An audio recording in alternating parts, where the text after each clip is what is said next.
So there's a camel beauty pageant happening right now. The Masna, which is the camel beauty contest, has been launched at the Sheikh Sultan bin Zayed Heritage Racecourse in Suwayhan, Abu Dhabi, as part of the 17th edition of the Al Dhafar Festival 2023.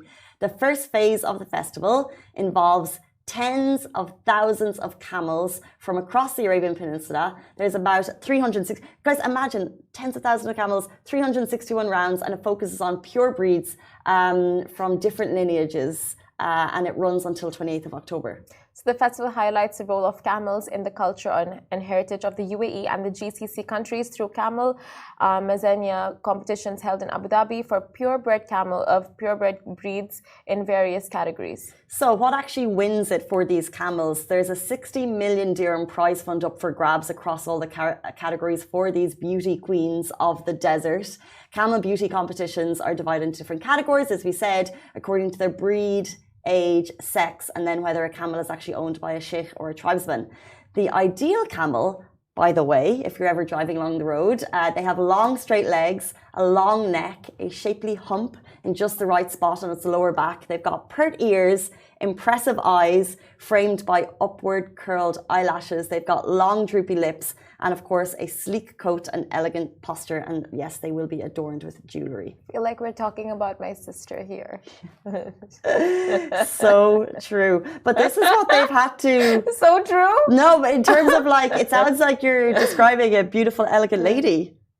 I guess long droopy lips.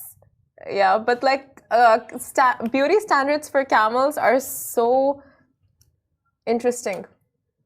Because a camel, I traditionally would have thought, oh, this is a beautiful camel.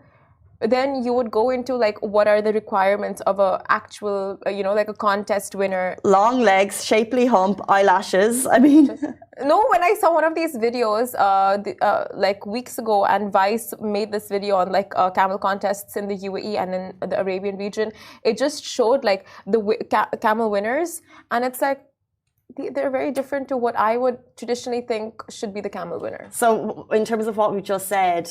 Like per ears. No, when they say big droopy lips, they mean massive droopy lips for these camels. Like massively so. And you're just looking at them like, oh.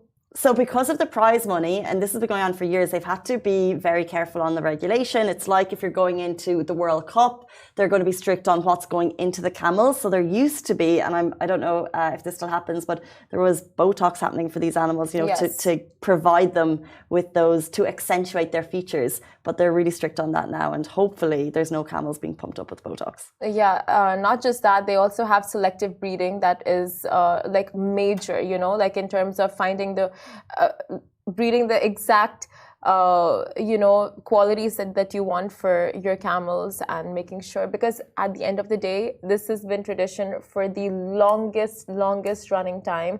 It involves massive amounts of money, and it's like if you see the visuals of these camel races, you will see contestants pulling up in their Lamborghinis, in their really fancy cars, and then you'll see like the show happening in the desert with your traditional outfits and all of that. So it's like such a mix of worlds. Like tradition meets meets modern in such weird, unexpected ways. But it's interesting because someone's saying, that's so fun, can we go? So yes, and this is actually the heart of culture in the UAE, the Al Dhafar Festival, and this, the Masna, which is the camel contest, is just a part of it. It celebrates the essence of Bedouin life in the heart of the empty quarter. So it's really interesting, as you said, to just go out and experience it. You're surrounded by towering sand dunes. I think that's also where they have those kind of like some of the competitions to see how high you can go up on the dunes as well. Yeah, they have majlis setups, and it's quite an interesting time. Like everyone is just like out there with their camels. It's quite like a there's a buzz. There's a massive buzz in the deserts right now because of these camel beauty contests. But also, along with the camel beauty contest, there's a lot going on throughout is it 7 or 10 days? They've got Arabian Saluki dog races, falconry, handicrafts, palm fronds, weaving and embroidery. So actually, if you are interested, it's an incredible taste of UAE culture. Speaking of culture and how the UAE is home to so many and so tolerant of all, we jump into our next story.